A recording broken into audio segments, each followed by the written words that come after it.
तो फिलहाल देखिए दो तस्वीरें हम आपको लगातार दिखा रहे हैं और इस तरह की तस्वीरें आज देश भर से निकलकर लगातार सामने आ रही है। और अगर हम बात करें अपने स्टूडियो की तो हमारे साथ भी इस वक्त खास मेहमान मौजूद है। डॉक्टर प्रगति योग एक्सपर्ट इस वक्त हमारे साथ फिलहाल मौजूद है और पूजा भाटिया योग गुरु इस वक्त हमारे साथ मौजूद है। ईशात्री योगा एक्सपर्ट भी इस वक्त हमारे साथ मौजूद है। सबसे पहले आप सभी का बहुत बहुत स्वागत भारत24 पर।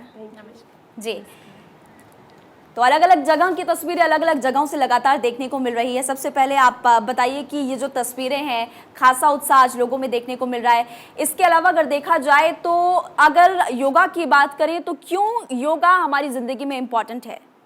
देखिए, योगा की जैसे हम बात करते हैं, इम्पोर्टेंस की यदि हम बात करें योगा की, थोड़ा सा पहले मैं आपको हिस्ट्री ऑफ योगा बताना यहाँ पे चाहूँगी कि योग जो है ये संस्कृत शब्द से निकला है, युज शब्द से।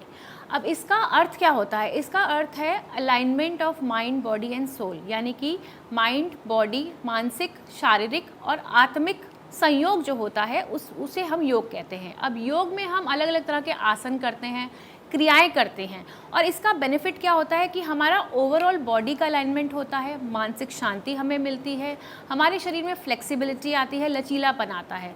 अब अगर हम योग शास्त्र की बात करें तो ये हमारा लगभग 5000 साल पुराना जो है ये शास्त्र है। और इसमें यदि हम प्राचीन काल की बात करें तो जो पहले गुरु और जो पहले योगी थे वो शिव जी को कहा जाता है कि वो पहले आदि योगी थे और उन्होंने ही ये जो ज्ञान है वो सप्त ऋषियों को बांटा था। अब सप्त ऋषियों ने इस ज्ञान को पूरे ब्रह्मांड में, पूरे विश्व में जो है फैलाया गया था। अब हम योगा की स्पेसिफिकली बात करें तो जैसे हमारे जो शरीर है वो एक ब्रह्मांड का सूक्ष्म स्वरूप माना जाता है और इसमें जितनी भी हमारी माइंड, बॉडी और सोल की अलाइनमेंट होती है वो हम योगा द्वारा करते हैं। हमारे जितने भी चक्रास हैं उनकी हम अलाइनमेंट करते हैं, उनकी बैलेंसिंग करते हैं। और जब भी हम योगा करते हैं, जैसे जिस तरह का हमें स्ट्रेस है, हमारे अगर किसी भी बॉडी पार्ट में पेन है या इश्यूज़ हैं तो वो हम योगा के द्वारा इसको ठीक करते हैं।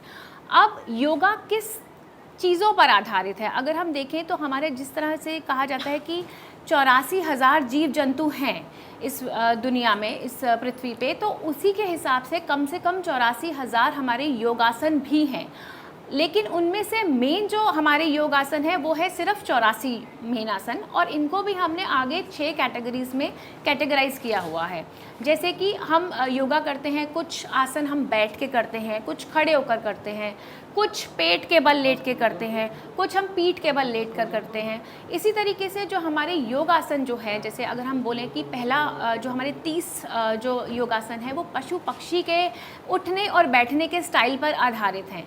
जैसे कि हमारा सिंहासन हो गया, हमारा भुजंगासन हो गया। ये आसन है पशु पक्षी किस तरह से उठते बैठते हैं उसके आधार पर हमारे कैटेगराइजेशन है। दूसरी कैटेगराइजेशन हम करते हैं कि प्रकृति के तत्वों के आधार पर हमारे योग है। जैसे कि पर्वत आसन हो गया हमारा ताड़ आसन हो गया, वृक्ष आसन हो गया, इसके बेसिस पे हमारे आधारित हैं। तीसरा हम जो है कैटेगराइजेशन करते हैं वो है कि वस्तु विशेष के आधार पर, जैसे कि हल आसन हो गया, वज्र आसन हो गया, इस तरह के हमारे काफ़ी सारे आसन 17-18 आसन हैं जिनको हमने कैटेगराइज किया हुआ है।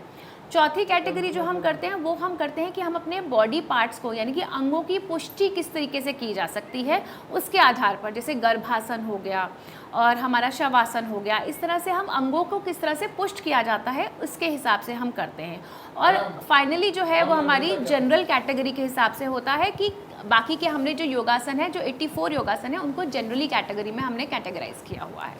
जी, डॉक्टर प्रगति अगर बात करें योगा की तो क्यों इम्पोर्टेंट है हमारी ज़िंदगी में योगा? बिल्कुल, जैसा कि अभी आपने देखा, पूजा जी ने बताया कि इन्होंने एक दार्शनिक इसका विस्तार बताया कि योगा कहाँ से लिया हुआ है, 5000 वर्ष पुराना है और किस किस तरीके से योग शुरू हुआ। मीन्स पशु पक्षी के बेस पे आसनों के नाम बताए गए, इनको कैटेगराइज किया गया। लेकिन एक जो इम्पॉर्टेंट, बहुत मोस्ट इम्पॉर्टेंट बात आती है वो ये आती है कि योगा महत्वपूर्ण क्यों है हमारे लिए। जैसा कि भी बताया गया था, इसकी इम्पॉर्टेंस ही क्या है योगा की, क्यों योगा हम करें। तो हमें इस पे ये हमें पता होना, ये कंसेप्ट क्लियर होना बहुत ज़रूरी है। तो योगा सिर्फ हमारे, क्योंकि हम सभी जानते हैं कि फिज़िकल हमारी हेल्थ जो है, जितने हमारे ऑर्गन्स हैं, जितने हमारे सिस्टम्स हैं, वो हमारे अच्छे हेल्दी स्टेट में रहें। और हेल्दी स्टेट में रहें उसके लिए हमें कुछ ना कुछ, या तो हमारी डाइट या फिर हमारा शेड्यूल, हमारा लाइफस्टाइल वो ऐसा होना चाहिए जिससे कि हमारे सारे ऑर्गन, सारे सिस्टम्स सारे हेल्दी स्टेट में रहें। तो शारीरिक के साथ मानसिक स्तर पर अगर हम बात करें तो हमारा नर्वस सिस्टम एक्टिव स्टेट में रहे, हेल्दी स्टेट में रहे।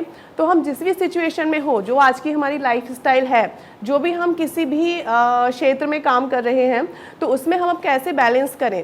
तो योग हमें सिखाता है कि हम कैसे फिजिकल लेवल पे, मेंटल लेवल पे, सोशल लेवल पे और स्पिरिचुअल लेवल पे कैसे हम अपने आप को स्वस्थ रख सकते हैं, हेल्दी रख सकते हैं। तो जो हमारे पीएम मोदी जी का भी जो योग को लेके जो इनिशिएटिव है वो यही है कि हम योग को कैसे अपने जीवन में उतारें और अपने आप को हॉलिस्टिक हेल्थ, मतलब हेल्थ पूरे कंप्लीट हेल्थी स्टेट में ला सकें।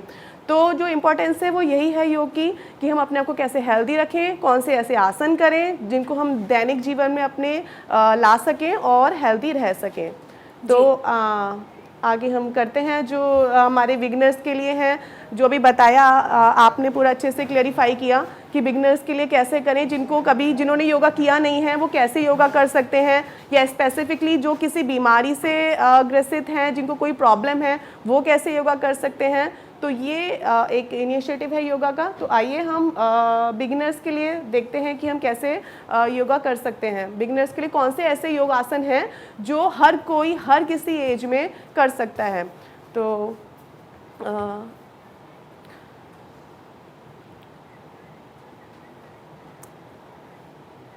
ठीक है, आपके पास स्लॉटिंग है, हम फिलहाल